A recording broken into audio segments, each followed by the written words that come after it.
L'honneur m'est choisi de vous retrouver sur la meilleure des télévisions, la RTA OPH Monde. Je vais devoir m'entretenir avec le président de la Fédération congolaise de boxe pied-point, Muay Thai et discipline associée, Jerry Blaise Bolé. Avec lui, nous allons parler de l'art martial pied-point en République du Congo, ou encore, si vous voulez, King Boxing pour les intimes.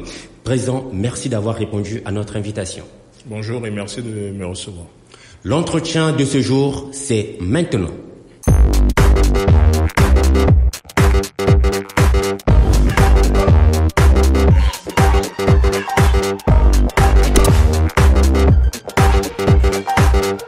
Une fois de plus, soyez la bienvenue sur le plateau de la RTA OPH Monde Présent. Merci. Présent, comment se comporte la boxe pied-point au Congo? La boxe pied-point au Congo se porte bien. Nous faisons notre bout de chemin. Il est vrai que, comme toutes les autres disciplines, sur le plan international d'ailleurs, on a été fortement bousculé par la pandémie Covid-19. Donc, la plupart des programmes d'activité ont connu de grands secousses. Qu'à cela ne tienne, nous faisons tout pour maintenir, du moins pour respecter notre programme d'activité. Alors, présent, il y a un nombronglio, on va parler en ce sens-là du terme King Boxing, qui est un peu de sillonné partout en République du Congo. Certains disent même King Boxing, on ne comprend plus rien, mais vous êtes bien placé de nous retracer, sinon de nous donner toutes les précisions possibles sur ce terme. C'est quoi exactement le King Boxing? On dit King Boxing ou bien Kickboxing? Déjà, on dit Kickboxing, c'est un terme anglais. King Boxing, ça veut dire le roi de la boxe. Donc c'est autre chose, alors que kickboxing, ça veut dire pied-point. Kick, c'est le pied, boxing, c'est le point. Donc c'est la Fédération congolaise de boxe pied-point, en anglais, kickboxing. Il y a aussi Muay Thai et discipline associée. Muay Thai et discipline associée. Donc vous l'avez bien compris, nous sommes une fédération dans laquelle nos pratiquants exercent du pied-point. Et ils peuvent pratiquer du Muay Thai aussi, et il y a des disciplines associées. Vous vous souvenez, j'espère que nous en parlerons tout à l'heure, il y a la boxe arabe, qui a une grande compétition qui devrait se tenir à Moscou, parce que là on en parlera. Je vous dirai pourquoi je parle maintenant au passé. Et là, ça fait partie des disciplines associées de notre fédération. Alors vous êtes une structure fédérale, une fédération. Quelles sont vos missions? Notre mission principale, je me souviens lors de l'Assemblée générale qui nous a institué de l'association à fédération. Nous avons opéré cette mutation lors d'une Assemblée générale au stade Henri Elende. Oui. Et lors de mon allocution inaugurale en tant que président de fédération, nous nous sommes assignés 2 missions principales. La première, c'était de faire partie au terme de l'Olympiade. Donc, vous comprenez bien par là, il y a 4 ans, au terme des 4 ans, faire partie des 5 meilleures fédérations au Congo. Et la deuxième mission était celle de faire grandir un champion du monde au Congo. Donc, vivant ici, s'entraînant ici, gagnant des médailles mondiales, des ceintures mondiales à l'extérieur et continuant à résider au Congo. Et c'est l'objectif que nous nous sommes fixés. On devrait certainement l'obtenir si on avait maintenu la compétition de boxe arabe. Malheureusement, c'est chose reportée et nous devons prendre notre mal en patience. Vous parlez des missions essentielles, on a vu. Est-ce que par rapport à vos missions, on peut dire le Congo peut compter sur votre art martial, sinon votre discipline?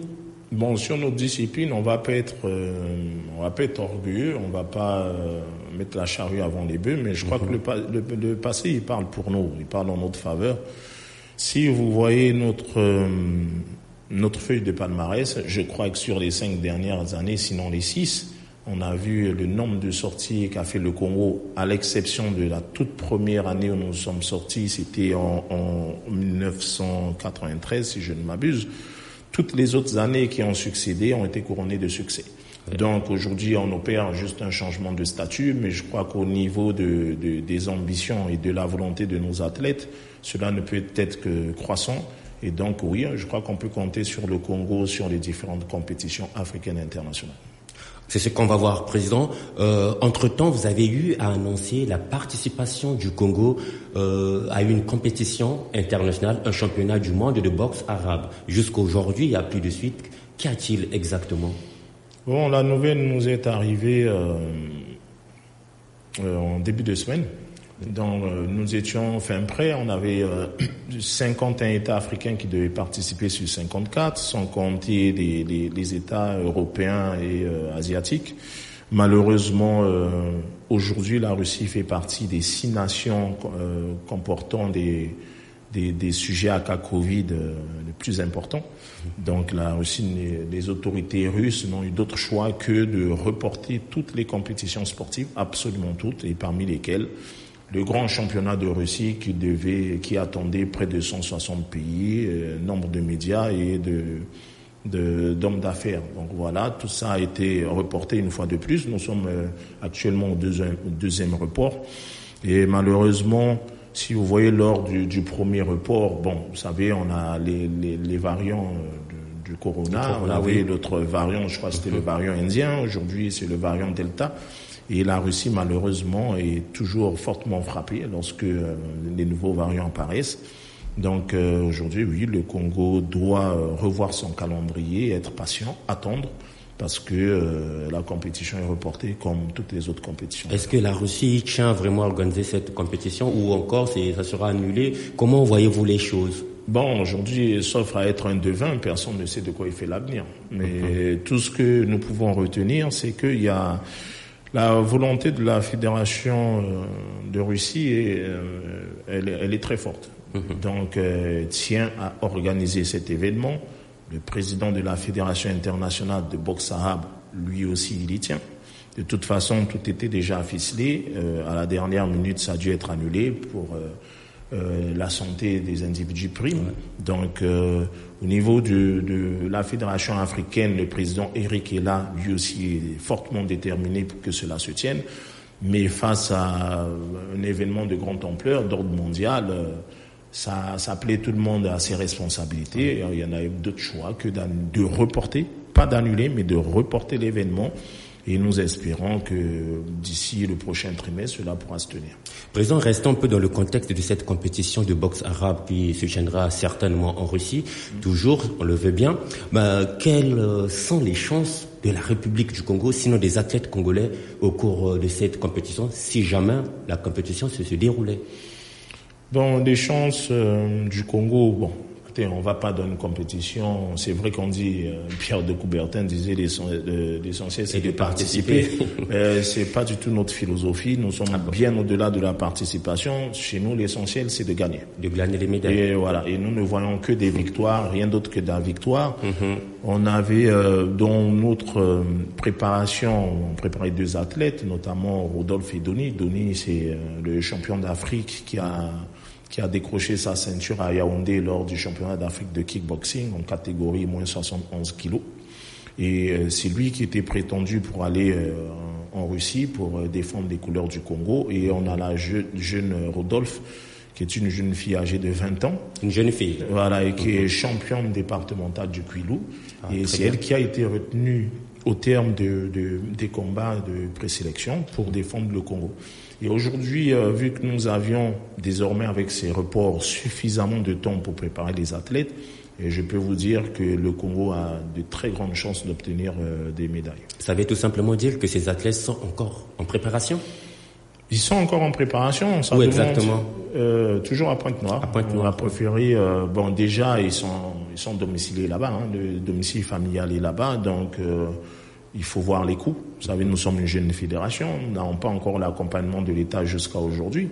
Et donc, nous fonctionnons sur fonds propres, Comme vous voyez, la situation économique aujourd'hui est très difficile, donc il était mieux de les garder proches de leur domicile. Par contre, ils sont dans les domiciles de deux de nos vice-présidents. Bon, désormais auprès du premier vice-président qui les héberge, cela fait déjà 3 mois. Est-ce une façon de les interner pour bien Oui, une façon de les laisser entièrement concentrés sur l'événement. Cela vous montre bien la détermination qu'a notre fédération quant au rendez-vous de demain. Et donc, nous avions un choix difficile à faire. Doit-on les garder toujours on va appeler ça une espèce de centre de formation ou les renvoyer à leur domicile? Donc, nous avons fait ce choix de les garder pour qu'ils restent entièrement concentrés et garantir les chances de médaille du Congo. Je tiens tout simplement à rappeler à nos téléspectateurs que nous recevons sur ce plateau de la RTA OPH Monde le président de la Fédération congolaise, Jerry Blaise Bolé, président de la Fédération congolaise de boxe, pied-point, muay thai et discipline associée. Poursuivons notre entretien. Revenons maintenant sur le plan continental pour dire tout simplement que vous faites partie de la Confédération africaine de boxe arabe. Quel est votre poste? Bon, je vous remercie de voir. Vous êtes un journaliste bienveillant parce que vous suivez l'actualité. Merci. Je tiens à vous remercier, non seulement vous et tous ceux qui nous accompagnent au quotidien, et cela depuis déjà une dizaine d'années, dans la poursuite de notre activité.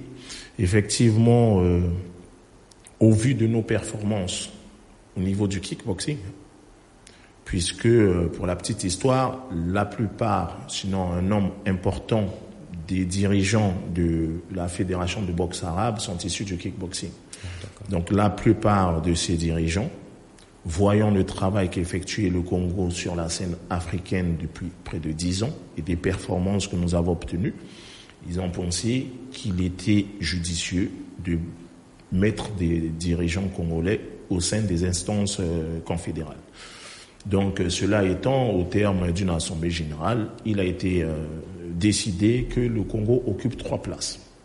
La première place, c'est celle qui a été accordée au Congo, c'est le poste de directeur technique adjoint. Cette place est revenue à notre premier vice-président, M. Nzobo Alfred Césaire, qui désormais a pour mission d'animer la boxe arabe sur le continent africain, notamment veiller à la bonne technique de la boxe arabe. Ça, c'est le premier poste qui a été accordé au Congo. Le deuxième poste, c'est celui de la présidence de la zone Afrique. Vous savez, la zone Afrique regroupe 8 pays et la présidence a été accordée au Congo, notamment à ma humble personne.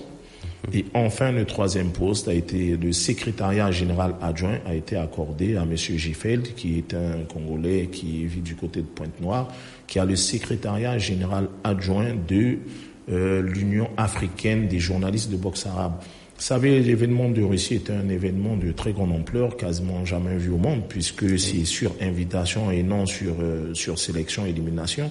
Donc, on avait près de 160 pays. Il était important de mettre en place une plateforme, un bureau, afin de gérer un peu toutes les organisations journalistiques qui devaient intervenir. Et là, on a pensé que le Congo, au poste de secrétariat général, devait remplir cette mission. Et donc, oui, aujourd'hui, nous remercions le président de la Fédération africaine de boxe arabe, M. Arikela Bekale, de nous avoir fait confiance en nous octroyant 3 postes de responsabilité, et pas des moindres. Et le Congo, comme d'habitude, nous verrons à remplir notre mission et à faire honneur au Congo et plus largement à l'Afrique. Présent, actuellement, l'activité sportive est dominée sur les Jeux Olympiques qui se déroulent à Tokyo. Alors, quelle est la place aujourd'hui du kickboxing d'une manière olympique pendant les Jeux Olympiques? Bon, d'une manière olympique du terme, je crois que c'est une grande satisfaction pour le monde du kickboxing. Ouais. Parce que jusqu'à présent, le kickboxing n'a jamais eu une place pleine entière au sein du comité international olympique pour la simple raison que cette discipline n'était pas reconnue parmi toutes les disciplines qui y participaient. Aujourd'hui, c'est chose faite. Lors de la 138e session du comité international olympique, il y a 6 nouvelles disciplines qui font maintenant désormais partie de cette organisation. Et le kickboxing n'est pas en reste, puisque le kickboxing a été retenu pour faire partie de cette organisation. Et le bonheur est d'autant plus grand qu'il y a aussi le Muay Thai, qui ne faisait pas partie des disciplines olympiques, qui à partir du mardi, parce que ça a été acté le mardi 20 juillet, à partir du mardi, sur les 6 disciplines, il y en a 2 qui font partie de notre fédération, le kickboxing et le Muay Thai, qui sont désormais des disciplines olympiques. Donc, bien sûr, nous n'y participons pas aux Jeux olympiques du Japon, mais à partir de 2024, les Jeux olympiques de Paris, le Congo pourra participer. Et nous ferons tout pour représenter le Congo en 2024 à Paris. Bonne chance déjà. Continuons, Président. Peut-on avoir déjà le programme d'activité de la Fédération? Bon, le programme d'activité de la Fédération, nous l'avons, comme je vous ai dit, elle est fortement bousculée avec cette pandémie. Nous avons tenu notre assemblée générale, si je ne m'abuse, je crois que c'était en février, et nous devions tenir le Conseil fédéral maintenant. Lors du Conseil fédéral, c'est là où nous validons notre programme d'activité et les textes fondamentaux qui régissent le fonctionnement de la fédération. Malheureusement, nous n'avons pas encore tenu le Conseil fédéral, donc le programme d'activité, il est difficile à tenir. Donc, ce que je peux dire, à côté du non-respect de notre programme d'activité, qui n'est pas du tout le fait de notre cause, il y a, nous allons organiser d'ici fin août, début septembre, un grand gala de boxe arabe qui va se tenir à Pointe-Noire. Et nous comptons lors de ce gala, nous allons inviter une grande partie de nos athlètes pour y participer. Ça sera une forme de décrassage. Vous savez, depuis, nous étions concentrés sur le grand tournoi de Russie. Et étant donné que cela est reporté, nous allons tenir un gala sur la place de Pointe-Noire où nous inviterons tous nos athlètes qui viendront en grand nombre pour y participer, bien sûr en respectant les mesures barrières. Et lorsque ce programme sera enfin ficelé, nous aurons les détails de ce programme. Je me ferai un plaisir, si vous l'acceptez, de venir vous l'annoncer sur le plateau. Bien sûr. Est-ce que ce gala pourrait être synonyme du championnat national? Comme je disais, nous voyons encore tous les pourtours de la question. Ça, c'est une décision qui a été prise lors d'une réunion du bureau exécutif la semaine dernière. Et ça, c'est déjà acté. Il aura lieu. Maintenant, il aura quelle forme? Il y aura combien de participants? Combien de combats? Combien de catégories? Tout cela reste à définir et c'est le travail qui nous attend sur les 2 prochaines semaines. Merci infiniment, Président, pour toutes ces précisions. Un dernier mot, un message particulier à l'endroit de tous les amoureux du kickboxing. Pour tous les amoureux du kickboxing et du sport en général, je veux dire, à chaque jour suffit sa cause. Le Congo, comme vous le savez, cela fait plusieurs années que nous nous battons pour nos disciplines. Nous avons écumé les scènes internationales. Aujourd'hui, nous avons une visibilité sur le plan national parce que nous avons commencé par l'inverse, de faire du national pour l'international. Nous avons fait l'international pour le national. Nous sommes plutôt satisfaits de la vulgarisation qui se fait actuellement sur le kickboxing. Nous faisons connaître tous les champions africains qui étaient méconnus dans le passé. Nous les faisons connaître progressivement. Les défis de notre discipline sont maintenant étalés au grand jour, sont annoncés d'avance pour que tous les Congolais et Congolaises qui aiment le kickboxing et le sport en général puissent y participer.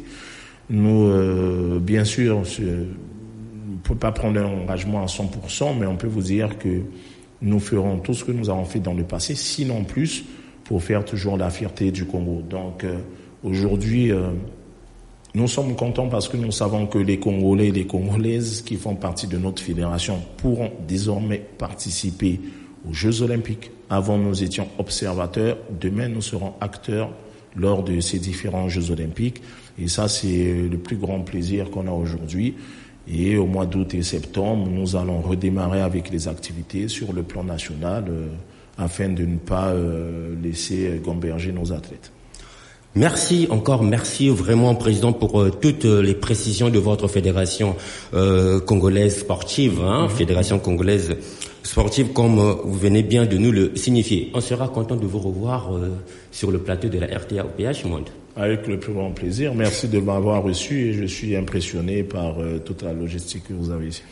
Merci beaucoup. Merci à vous aussi, vous qui nous suivez à travers toutes les plateformes de réseaux sociaux. Un grand merci. Alors, merci également à toute l'équipe technique, à savoir Dan Kendricks, le chroniqueur, Franck Mwala, le dénicheur, Gila Kimbembe, le grand, Nzambewa Bonga Wassa.